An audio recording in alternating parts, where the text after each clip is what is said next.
السلام عليكم ورحمة الله وبركاته. أعوذ بالله من الشيطان الرجيم. بسم الله الرحمن الرحيم. الصلاة والسلام على أشرف المخلوقين وعلى آله وصحبه أجمعين، أما بعد. بسم الله الرحمن الرحيم. إنا أعطيناك الكوثر فصل لربك وانحر إن شانئك هو الأبتر. صدق الله العلي العظيم. സ്നേഹാദരവുകൾ നിറഞ്ഞ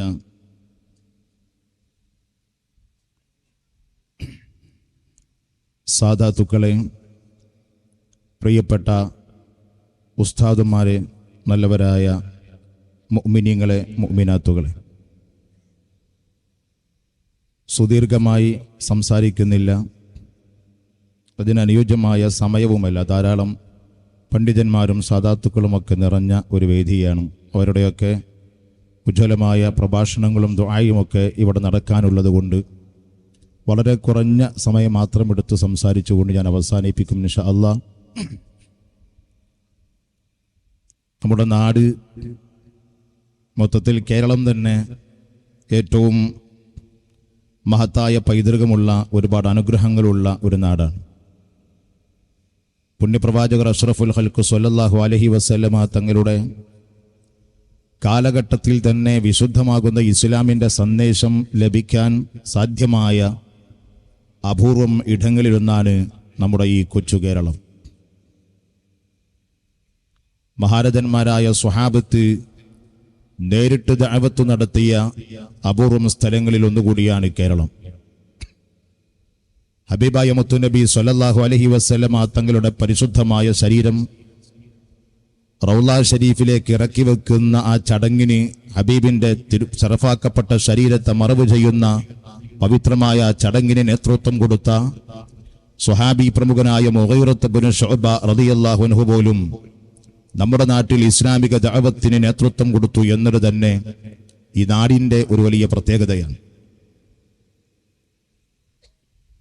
ധാരാളം സ്വഹാബത്തിന്റെ സാന്നിധ്യം കൊണ്ട് അനുഗ്രഹീതമായ കേരളത്തിൽ അവർ തുടങ്ങിവെച്ച ഇസ്ലാമിക ദഅവ പ്രവർത്തനങ്ങൾ പിന്നീട് ഏറ്റെടുത്ത് അത് പൂർണ്ണതയിലേക്ക് കൊണ്ടുവന്നത് മുത്തുനബി സ്വല്ലല്ലാഹു അലൈഹി വസല്ലമ തങ്ങളുടെ സന്താന പരമ്പരയായ അഹ്ലുൽ ബൈത്താണ്. അഹ്ലുൽ ബൈത്തിന്റെ സേവനം വഴി, അവരുടെ സുസ്ഥിരമായ പ്രവർത്തനങ്ങൾ, ദഅവ പ്രവർത്തനങ്ങൾ വഴി ഇസ്ലാം വ്യാപിച്ച നാടാണ് നമ്മുടെ കേരളം. അതിൽ പ്രത്യേകിച്ച് ബാലവി സാദാത്തുക്കളും ബുഖാരി സാദാത്തുക്കളുമൊക്കെ നിർവഹിച്ചിട്ടുള്ള സേവനങ്ങൾ ഒരിക്കലും വിസ്മരിക്കാൻ കഴിയാത്ത അത്രക്ക് ബൃഹത്തായതാണെന്ന് പറയേണ്ടി വരും. ധാരാളം സാദാത്തുക്കൾ നമ്മുടെ ഈ മണ്ണിൽ ആ ദഅവ പ്രവർത്തനങ്ങളുടെ ഉത്തരവാദിത്തം ഏറ്റെടുത്തുകൊണ്ട് ക്രിയാത്മകമായി പ്രവർത്തിച്ചിട്ടുണ്ട്. അവരെല്ലാം അള്ളാഹുവിന്റെ ഹബീബ് സ്വല്ലല്ലാഹു അലൈഹി വസല്ലമ തങ്ങളുടെ സ്വഹാബത്തിയുടെ പ്രബോധനം ചെയ്ത പുണ്യനബി സ്വല്ലല്ലാഹു അലൈഹി വസല്ലമ തങ്ങളിൽ നിന്ന് നേരിട്ട് ദീന് പഠിച്ച സ്വഹാബത്ത് ഇവിടെ ദഅവത്ത് നടത്തി അതേ ദഅവത്തിന്റെ പൂർത്തീകരണമാണ് അവരെല്ലാം ഇവിടെ നിർവഹിച്ചിട്ടുള്ളത്. സാദാത്തുക്കൾ എന്ന് പറയുമ്പോൾ സാധാരണക്കാർക്ക് മനസ്സിലാകുന്നതിന് വേണ്ടി ചുരുക്കിയ രീതിയിൽ അവർക്ക് മനസ്സിലാകുന്ന കോലത്തിൽ ഞാനൊന്നും വിശദീകരിക്കുകയാണ്. അഷ്റഫുൽ ഖൽഖ് സ്വല്ലല്ലാഹു അലൈഹി വസല്ലമ തങ്ങളുടെ സന്താന പരമ്പര നിലനിൽക്കുന്നത് മഹദിയായ ഫാത്തിമത്തു സഹറ ബത്തൂൽ റളിയല്ലാഹു അൻഹ, ഹബീബിന്റെ പൊന്നുമോൾ ഫാത്തിമ ബീവിയുടെയും ബഹുമാനപ്പെട്ട സയ്യിദന അലി ഇബ്നു അബീ ത്വാലിബ് റളിയല്ലാഹു അൻഹുവിന്റെയും മക്കളായ ഹസൻ റളിയല്ലാഹു അൻഹുവിന്റെയും ഹുസൈൻ റളിയല്ലാഹു അൻഹുവിന്റെയും സന്താന പരമ്പരയിലൂടെയാണ്. ഫാത്തിമ റളിയല്ലാഹു അൻഹയെ പുണ്യനബി വിവാഹം ചെയ്തു കൊടുത്തത് അലി ഇബ്നു അബീ ത്വാലിബ് എന്നവർക്കാണ്. അലി റളിയല്ലാഹു അൻഹു കേവലം ഒരു മരുമകൻ മാത്രമായിരുന്നില്ല പുണ്യനബിക്ക്, മറിച്ച് ഹബീബിന്റെ പോറ്റുമകനാണ്. മൂത്താപ്പയാകുന്ന അബൂ ത്വാലിബിന്റെ പുത്രനാണ്. ആ മൂത്താപ്പ എന്ന് പറയുമ്പോൾ പുണ്യനബി സ്വല്ലല്ലാഹു അലൈഹി വസല്ലമ തങ്ങളുടെ ഉപ്പയാകുന്ന അബ്ദുള്ളയും അലി ഇബ്നു അബീ ത്വാലിബ് റളിയല്ലാഹു അൻഹുവിന്റെ ഉപ്പയാകുന്ന അബൂ ത്വാലിബും ഒരു ഉമ്മയുടെയും ഒരു ഉപ്പയുടെയും മക്കളാണ്.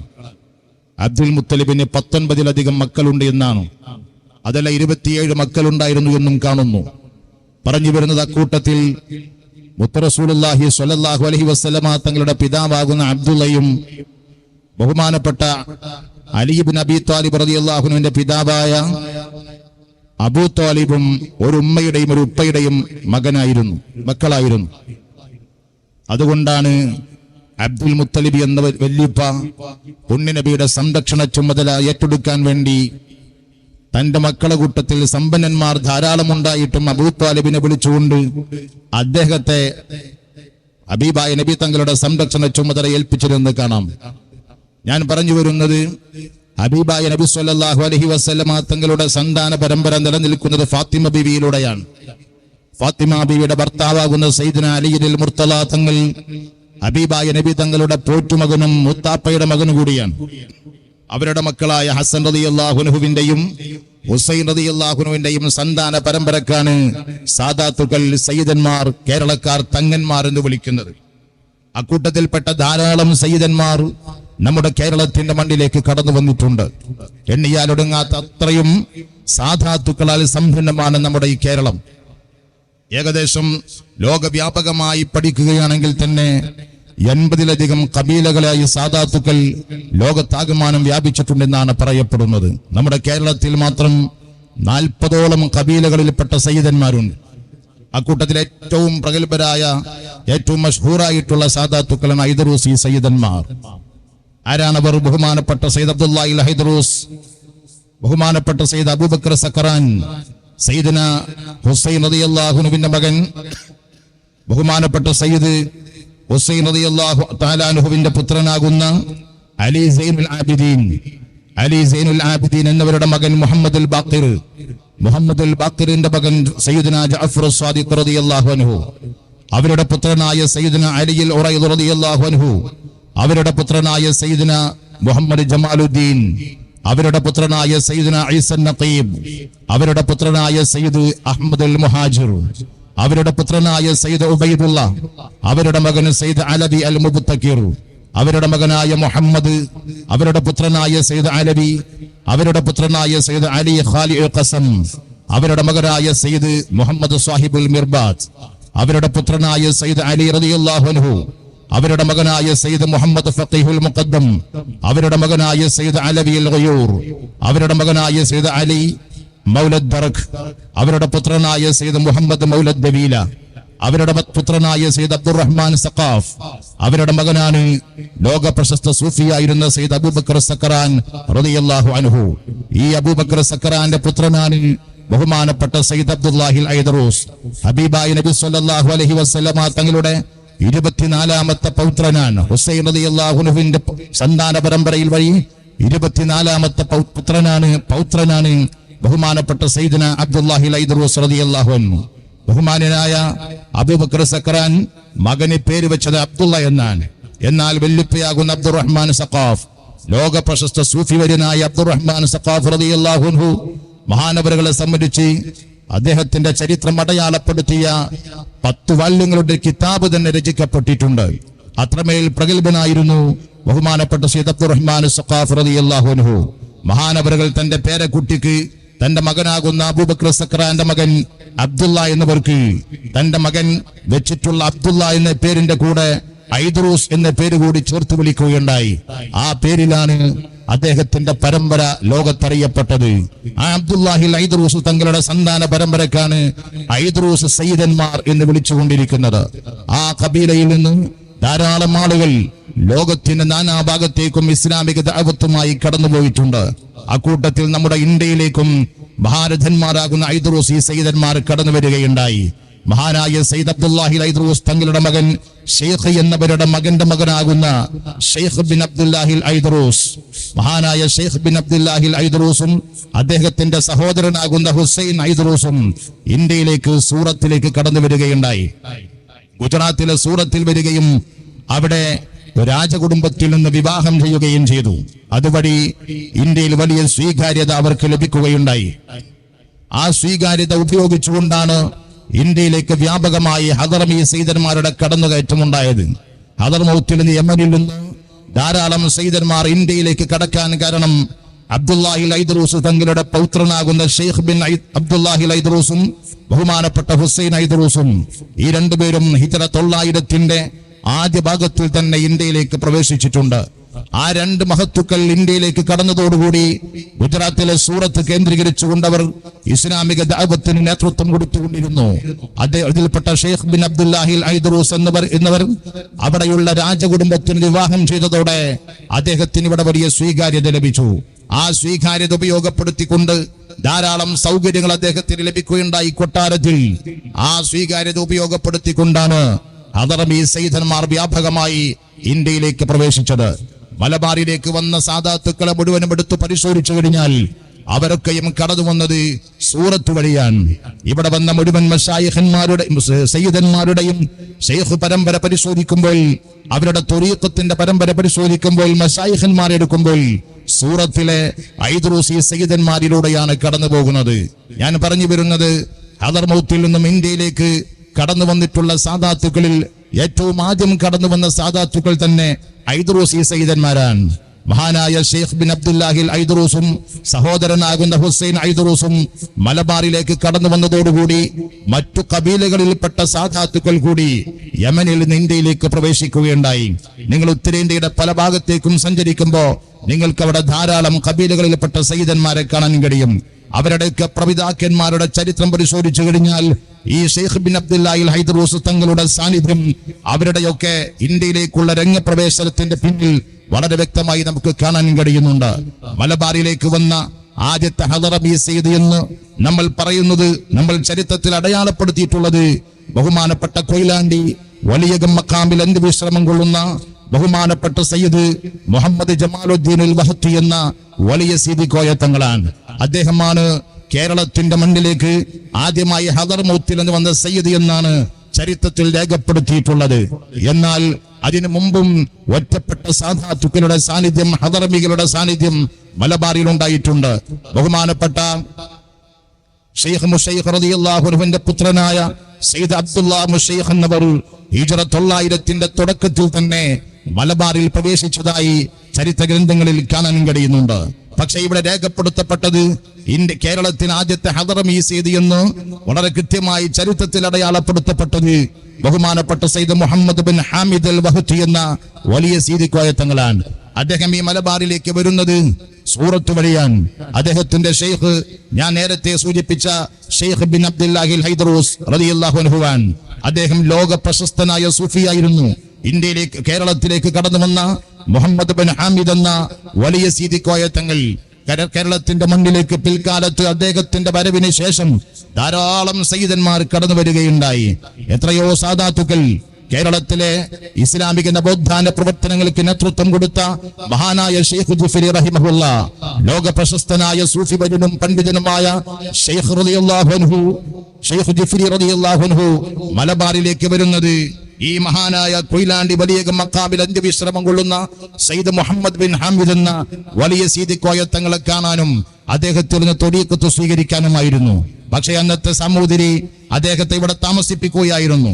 അതുപോലെ തന്നെ അദ്ദേഹത്തിന്റെ അതേ കാലഘട്ടത്തിൽ തന്നെ ധാരാളം സാദാത്തുക്കൾ, ബഹുമാനപ്പെട്ട പരക്കൽ മുല്ലക്കോയ തങ്ങളുടെ ഉപ്പാപ്പ ബഹുമാനപ്പെട്ട സയ്യിദ് മുഹമ്മദ് ബിൻ അലി എന്ന് പറയുന്ന ലോക പ്രശസ്തനായ പണ്ഡിതൻ, അദ്ദേഹം മലബാറിലേക്ക് വന്നതിന്റെ പിന്നിലെ ചരിത്രം പരിശോധിക്കുമ്പോൾ ഞാൻ നേരത്തെ പറഞ്ഞ ബഹുമാനപ്പെട്ട മുഹമ്മദ് ബിൻ ഹാമിദ് എന്ന വലിയ സീതി കോയ തങ്ങളെ കാണാനും അദ്ദേഹത്തിൽ നിന്ന് ത്വരീഖത്ത് സ്വീകരിക്കാനുമാണ് കടന്നു വന്നിട്ടുള്ളത്. ധാരാളം ഹദറമികൾ അദ്ദേഹത്തെ കണ്ട് ത്വരീഖത്ത് സ്വീകരിച്ച് തിരിച്ച് ഹദർമൗത്തിലേക്ക് തന്നെ പോയതായും ചരിത്രത്തിൽ കാണാം. എന്നാൽ ഇവിടെ പിൽക്കാലം അദ്ദേഹത്തിന് ശേഷം ഇവിടെ വന്നിട്ടുള്ള ഒട്ടുമിക്ക സാദാത്തുക്കളും അദ്ദേഹത്തെ തേടിയെത്തിയിട്ടുള്ളവരാണ്. നമുക്കൊരു ചരിത്രത്തിൽ വളരെ കൃത്യമായി കാണാൻ കഴിയും. എന്നാൽ അക്കാലത്തു തന്നെ മഹാനവറുകളെ കാണാൻ വേണ്ടി വന്ന മറ്റൊരു സയ്യിദാണ് ബഹുമാനപ്പെട്ട സയ്യിദ് അബ്ദുറഹ്മാൻ അൽ ഐദ്രൂസ് പൊന്നാനി റളിയല്ലാഹു അൻഹു. മലബാറിലെ ഇസ്ലാമിക ദഅവ പ്രവർത്തനങ്ങൾക്ക് വലിയ നേതൃത്വം കൊടുത്ത മഹാനാണ്. ഇതേ ഐദ്രൂസി ഖബീലയിൽപ്പെട്ട സയ്യിദായിരുന്നു ബഹുമാനപ്പെട്ട അബ്ദുറഹ്മാൻ അൽ ഐദ്രൂസി പൊന്നാനി. ഇന്ന് തീരദേശത്ത് വസിക്കുന്ന ആളുകളെ നമ്മൾ പലരും കളിയാക്കി വിളിക്കാറുണ്ട് പൂസലാന്മാരെന്നു. എന്നാൽ അതിന്റെ ഉത്ഭവം എന്ന് പറയുന്നത് ഈ അബ്ദുറഹ്മാൻ അൽ ഐദ്രൂസിയിൽ നിന്നാണ്. മഹാനവറുകളുടെ ദഅവത്ത് കാരണം തീരദേശങ്ങളിൽ വ്യാപകമായി ഇസ്ലാമിലേക്ക് ആളുകൾ കടന്നു വരാൻ തുടങ്ങി. അവരെ ആളുകൾ പൊതുസ്ലാമികൾ എന്ന് വിളിക്കാൻ തുടങ്ങി. ആ വിളിപ്പേര് ലോപിച്ചാണ് പിന്നെ പൂസലാൻ എന്നായി മാറിയത് എന്ന് വളരെ കൃത്യമായി കേരളത്തിന്റെ ചരിത്രമെഴുതിയ ചരിത്രകാരന്മാർ രേഖപ്പെടുത്തി വെച്ചിരിക്കുകയാണ്. ഞാൻ പറഞ്ഞു വരുന്നത് ഐദ്റൂസി കബീലയിൽപ്പെട്ട സയ്യിദ് അബ്ദുറഹ്മാൻ അൽ ഐദ്റൂസി, ഞാൻ നേരത്തെ പറഞ്ഞ അബ്ദുല്ലാഹി ഐദ്റൂസി തങ്ങളുടെ സന്താന പരമ്പരയിലുള്ളയാളാണ്. അദ്ദേഹം മലബാറിലേക്ക് വരുന്നത് സൂറത്ത് വഴിയാണ്. സൂറത്തിലെത്തി പിന്നീട് ബഹുമാനപ്പെട്ട കൊയിലാണ്ടി വലിയ മക്കാമിൽ അന്ത്യവിശ്രമം കൊള്ളുന്ന സയ്യിദ് മുഹമ്മദ് ബിൻ ഹാമിദ് എന്ന വലിയ സീദ് കോയത്തങ്ങളെ കാണുകയും ത്വരീഖത്ത് സ്വീകരിക്കുകയും ചെയ്തതിനു ശേഷം പൊന്നാനി കേന്ദ്രീകരിച്ചുകൊണ്ട് തീരദേശ മേഖലയെ കേന്ദ്രീകരിച്ചുകൊണ്ട് ഇസ്ലാമിക ദഅവാ പ്രവർത്തനങ്ങൾക്ക് നേതൃത്വം കൊടുക്കുകയാണ് ഉണ്ടായത്. അങ്ങനെ ഞങ്ങൾ പരിശോധിക്ക് അതറമി സാദാത്തുക്കൾ മുഴുവനും ഇവിടെ വളരെ കൃത്യമായ സേവനങ്ങൾ അർപ്പിച്ചിട്ടുള്ളവരാണ്. എന്നാൽ അബ്ദുറഹ്മാൻ ഐദ്റൂസി തങ്ങൾ മലബാറിലേക്ക് കടന്നു വരുന്നതിന് മുമ്പ് തന്നെ ഐദ്റൂസി കബീലയിൽപ്പെട്ട മറ്റൊരു സയ്യിദ് മലബാറിലെത്തിയിട്ടുണ്ട്. ബഹുമാനപ്പെട്ട അബ്ദുല്ലാഹി ഐദ്റൂസി തങ്ങളുടെ 6ാം തലമുറയിൽപ്പെട്ട സയ്യിദ് അലിയുൽ ഐദ്റൂസ് എന്നു പേരുള്ള മഹാൻ മലപ്പുറം ജില്ലയിലെ താനൂരിലെത്തി. അദ്ദേഹം താനൂരിൽ കടൽ തീരത്ത് പുന്നക്കര പള്ളി എന്ന പേരിൽ ഒരു പള്ളി നിർമ്മിക്കുകയുണ്ടായി. ആ പള്ളി കേന്ദ്രീകരിച്ചുകൊണ്ട് ഇസ്ലാമിക ദഅവാ പ്രവർത്തനങ്ങൾക്ക് അദ്ദേഹം നേതൃത്വം നൽകി. അദ്ദേഹത്തിന്റെ സന്താന പരമ്പരയും മലബാറിൽ ഐദ്റൂസികളായി നിലനിൽക്കുന്നുണ്ട്. അദ്ദേഹത്തിന്റെ ആ പള്ളി പിന്നീട് കടലെടുത്തു കൊണ്ടുപോയി. ഇപ്പോഴും ആ പള്ളിയുടെ തറ ഇപ്പോഴും താനൂർ തീരദേശത്ത് അവശേഷിക്കുന്നുണ്ട്. ആ തറയുടെ മുകളിൽ ഈ പറയപ്പെട്ട മലബാറിലേക്ക് കടന്നു വന്ന മഹാനായ സയ്യിദ് അലിയുൽ ഐദ്റൂസി എന്ന് പറയുന്ന അദ്ദേഹത്തിന്റെ ഖബർ ഷരീഫ് കാണാം. ഇപ്പോഴും അവിടെ സിയാറത്ത് നടക്കുന്നുണ്ട്. അദ്ദേഹം കുഞ്ഞ് സീദി കോയത്തങ്ങൾ എന്ന പേരിലാണ് ചരിത്രത്തിൽ അടയാളപ്പെടുത്തിയിട്ടുള്ളത്. മാത്രമല്ല മഹാനവറുകളുടെ മകളെ ഞാൻ നേരത്തെ സൂചിപ്പിച്ച കൊയിലാണ്ടിയിലെ വലിയ സീദി കോയത്തങ്ങൾ യാദർമൗത്തിൽ സൂറത്തിൽ നിന്ന് വിവാഹം ചെയ്തതായി ചരിത്രത്തിൽ നമുക്ക് കാണാൻ കഴിയുകയാണ്. പിന്നീട് ഐദ്റൂസി സയ്യിദന്മാർ അബ്ദുറഹ്മാൻ ഐദ്റൂസിയിലൂടെയാണ് മലബാറിൽ വ്യാപകമായതെങ്കിലും പിൽക്കാലത്ത് 2 നൂറ്റാണ്ടുകൾക്കപ്പുറമാണ് ബഹുമാനപ്പെട്ട കാശ്മീർ മക്കാമിൽ അന്ത്യവിശ്രമം കൊള്ളുന്ന കരുവന്തിരുത്തിയിലെ കാശ്മീരി മക്കാമിൽ അന്ത്യവിശ്രമം കൊള്ളുന്ന മഹാനായ സയ്യിദ് അഹമ്മദ് അൽ ഐദ്റൂസി മലബാറിലേക്ക് എത്തുന്നത്. അദ്ദേഹത്തിന്റെ പിതാവ് അന്ത്യവിശ്രമം കൊള്ളുന്നത് മക്കയിലാണ്. അലിയുൽ ഐദ്റൂസി മക്കയിൽ അന്ത്യവിശ്രമം കൊള്ളുകയാണ്. അദ്ദേഹത്തിന്റെ സഹോദരനാകുന്ന സയ്യിദ് ഹുസൈൻ ത്വായിഫിൽ അന്ത്യവിശ്രമം കൊള്ളുന്നു. ഇത് ഞാൻ കേവലം വെറും വാക്ക് പറയുന്നതല്ല. ഇന്ന് യമനിൽ താമസിക്കുന്ന സയ്യിദന്മാരുടെ ചരിത്രങ്ങളെ കുറിച്ച് വിശദമായി പഠിച്ചുകൊണ്ടിരിക്കുന്ന ഐദ്റൂസി കബീലയിൽ പെട്ടിട്ടുള്ള സയ്യിദ് തന്നെ അവിടുത്തെ സഹാബാക്കളിൽ പ്രമുഖനായ സയ്യിദ് ഹുസൈൻ ഐദ്റൂസ് എന്ന് പറയുന്നയാൾ വളരെ കൃത്യമായി രേഖാമൂലം തന്നിട്ടുള്ളതാണ്. ഈ മലബാറിൽ നിങ്ങളുടെ ഈ കരുവന്തിരുത്തിയിലെ കാശ്മീരി മക്കാമിൽ അന്ത്യവിശ്രമം കൊള്ളുന്ന മഹാനായ സയ്യിദ് അഹ്മദുൽ ഐദ്റൂസിന്റെ പിതാവ് സയ്യിദ് അലിയുൽ ഐദ്റൂസ് മക്കയിലെ ജന്നത്തുൽ മുഅല്ലയിൽ അന്ത്യവിശ്രമം കൊള്ളുകയാണ്. അദ്ദേഹത്തിന്റെ സഹോദരൻ ഇവിടെ വന്ന അഹമ്മദുൽ ഐദ്റൂസിന്റെ സഹോദരനാകുന്ന സയ്യിദ് ഹുസൈൻ അദ്ദേഹത്തിന്റെ ഖബർ ഷരീഫ് ത്വായിഫിലാണ്. ഈ 2 മഹാന്മാർ ഈ ബഹുമാനപ്പെട്ട ഹുസൈനുൽ ഐദ്റൂസും അഹമ്മദുൽ ഐദ്റൂസും ഈ 2 സന്താനങ്ങളാണ് ബഹുമാനപ്പെട്ട അലിയുൽ ഐദ്റൂസിനുണ്ടായിരുന്നത് എന്ന് അദ്ദേഹം വളരെ കൃത്യമായി രേഖപ്പെടുത്തിയിട്ടുണ്ട്. അദ്ദേഹം നമ്മളോട് ചോദിക്കുന്നു, ഇവരുടെ ഖബർ ഷരീഫ് എവിടെയാണ്, ഇവരുടെ മസാർ എവിടെയാണ്? ഞങ്ങൾ ഇദ്ദേഹത്തെയാണ് അന്വേഷിച്ചു കൊണ്ടിരിക്കുന്നത്. ഇദ്ദേഹം ഇന്ത്യയിലേക്ക് പ്രവേശിച്ചു എന്ന് ഹദർമൗത്തിലെ രേഖകളിൽ കൃത്യമായുണ്ട്. ഇദ്ദേഹം മലബാറിലുണ്ട് എന്ന് വളരെ കൃത്യമായി ഹദർമൗത്തിലെ നസാബാക്കൾ രേഖപ്പെടുത്തിയിട്ടുണ്ട്. പക്ഷേ മലബാറിൽ എവിടെയാണ് ഇദ്ദേഹം അന്ത്യവിശ്രമം കൊള്ളുന്നതിനെ കുറിച്ച് ഞങ്ങൾക്കൊരു ധാരണയുണ്ടായിരുന്നില്ല. ഇപ്പോഴാണ് ഞങ്ങൾക്ക് കാര്യം മനസ്സിലായത്. നിങ്ങൾ ആ മക്കാമിന്റെ ചിത്രം ഞങ്ങൾക്ക് അയച്ചു തരൂ, എവിടെയാണ് ആ മക്കാം സ്ഥിതി ചെയ്യുന്നത്? എന്നിട്ട് കൃത്യമായി മഹാനായ സയ്യിദ് അഹമ്മദുൽ ഐദ്റൂസ് എന്ന നിങ്ങളുടെ ഈ കരുവന്തിരുത്തിയിലെ കാശ്മീരി മക്കാമിൽ അന്ത്യവിശ്രമം കൊള്ളുന്ന മഹാനവറുകളെ കുറിച്ച് അവർ പറയുകയാണ്. അദ്ദേഹം ഇവിടെ എത്തുന്നത് മംഗലാപുരം വഴിയാണ്. നമ്മൾ മനസ്സിലാക്കുന്നിടത്തോളം അദ്ദേഹത്തിന് മംഗലാപുരത്തും ഒരു പക്ഷേ കുടുംബമുണ്ടായി കാണും. ഇൻഷാ അല്ലാഹ് വളരെ കൃത്യമായ ഒരു അന്വേഷണത്തിലൂടെ പഠനത്തിലൂടെ നമുക്കത് കണ്ടെത്താൻ കഴിയുമെന്നു തന്നെയാണ് പ്രതീക്ഷിച്ചു കൊണ്ടിരിക്കുന്നത്. ഉത്തര കേരളത്തിൽ ഏറ്റവും പ്രഗത്ഭരായി അറിയപ്പെടുന്ന ഒരു സാദാത്ത് കുടുംബമുണ്ട്. അവിടെ കാസർഗോഡിന്റെ ഭാഗങ്ങളിൽ ഏറ്റവും മഷ്ഹൂറായി അറിയപ്പെടുന്ന ഒരു സാദാത്ത് കുടുംബം. ആ കുടുംബവുമായി നമ്മളിപ്പോൾ നിരന്തരം ബന്ധപ്പെട്ടുകൊണ്ടിരിക്കുകയാണ്. അവർ ഐദ്റൂസി സയ്യിദന്മാരാണ്. അവരുടെ സിൽസിലകളും സനദും അവരുടെ രേഖകളും ഒക്കെ നമ്മൾ പരിശോധിച്ചു കൊണ്ടിരിക്കുന്നു.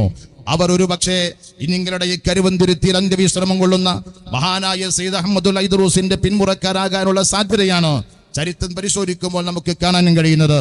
ഞാൻ അവസാനിപ്പിക്കുകയാണ്, സുദീർഘമായി പറയുകയല്ല.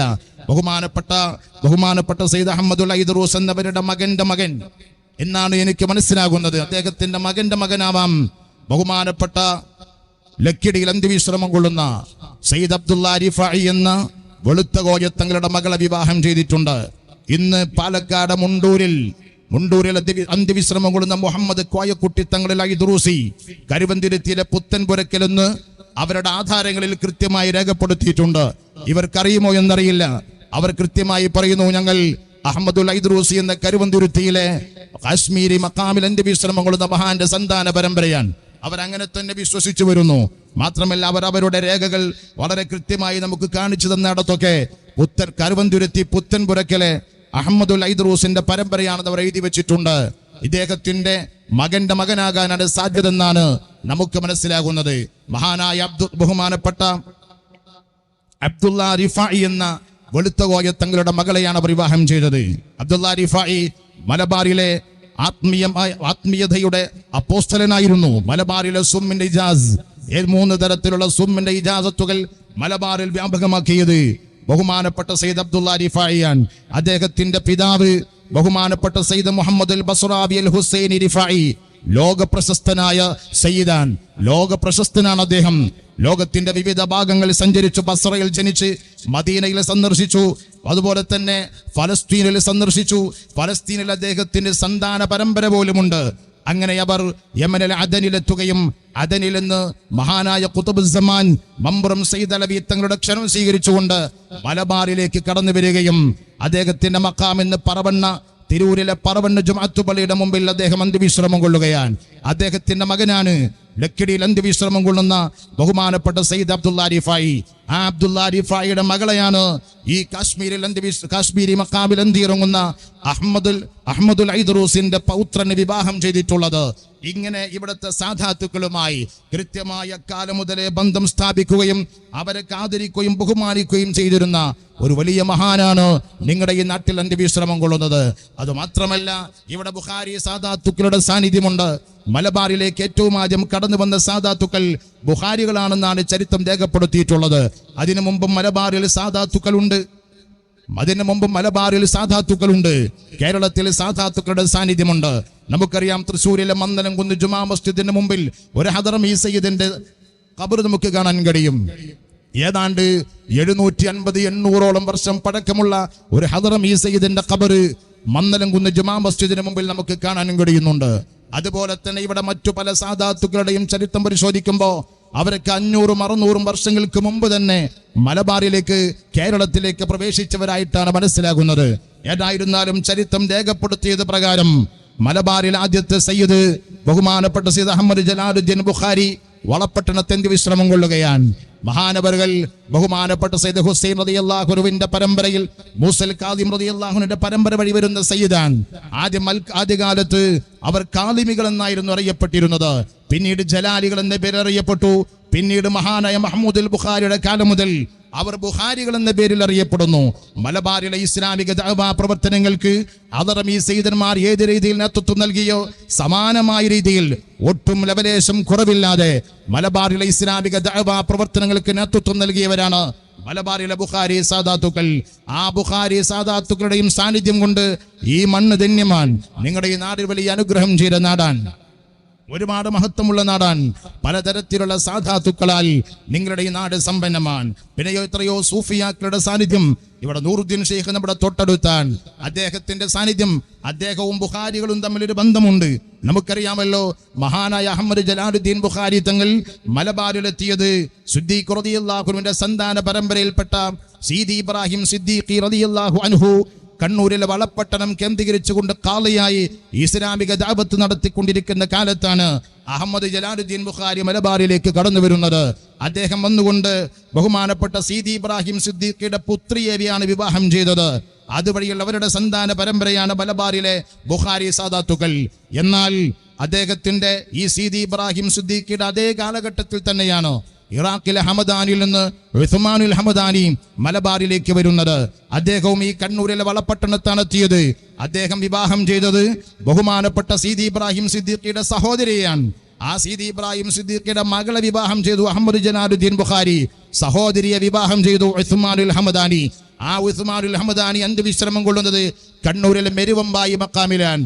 നമ്മളൊക്കെ അവിടെ സിയാറത്ത് ചെയ്യുന്നവരാണ്. ആ മക്കാമിൽ അന്ത്യവിശ്രമം കൊള്ളുന്നത് ആരാണെന്നൊരു പക്ഷേ നമുക്കറിയില്ലായിരിക്കാം.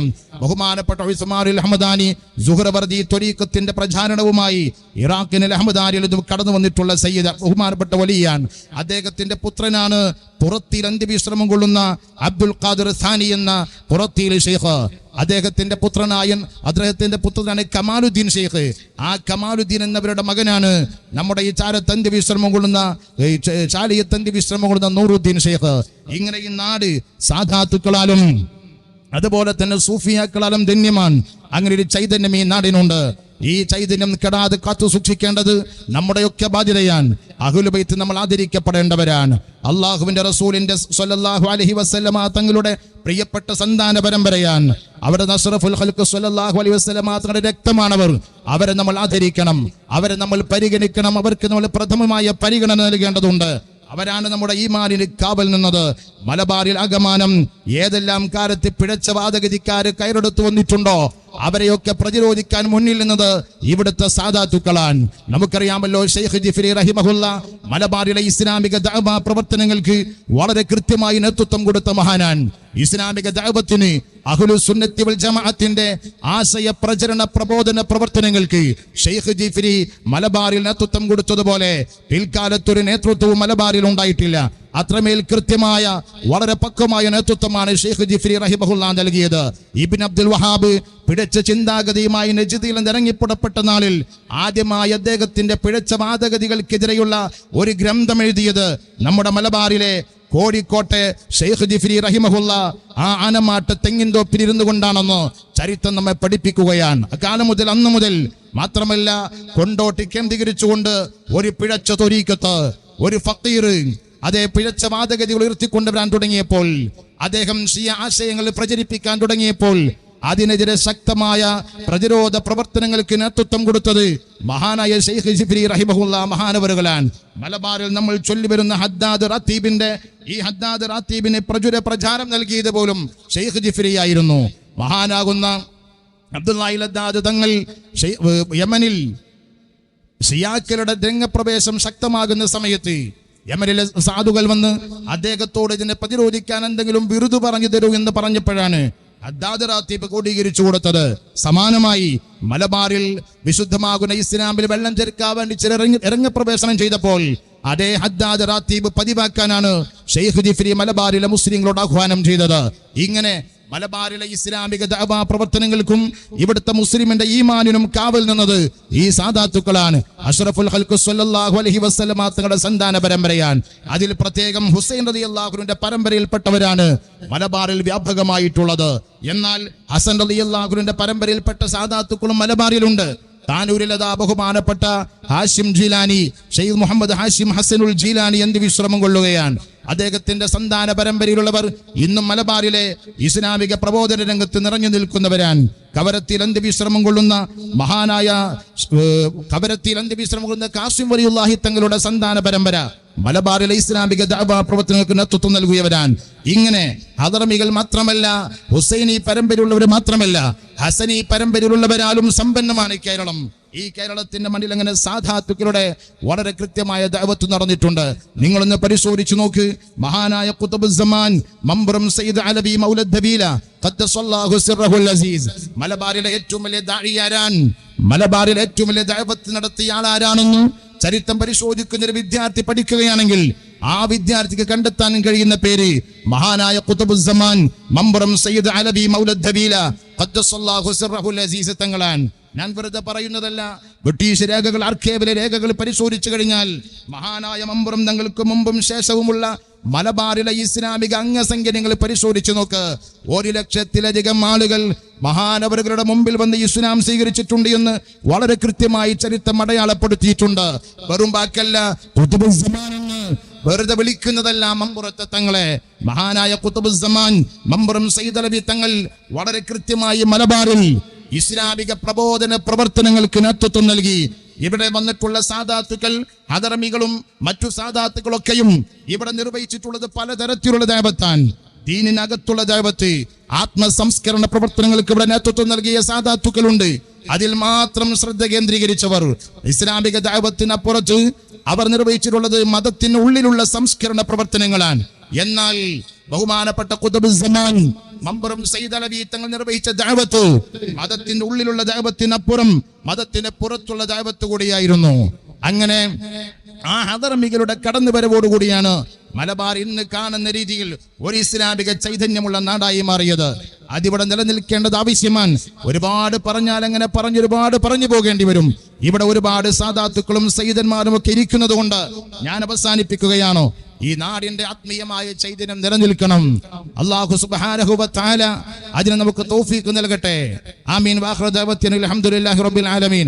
അസ്സലാമു അലൈക്കും വറഹ്മത്തുള്ളാഹി വബറകാതുഹു.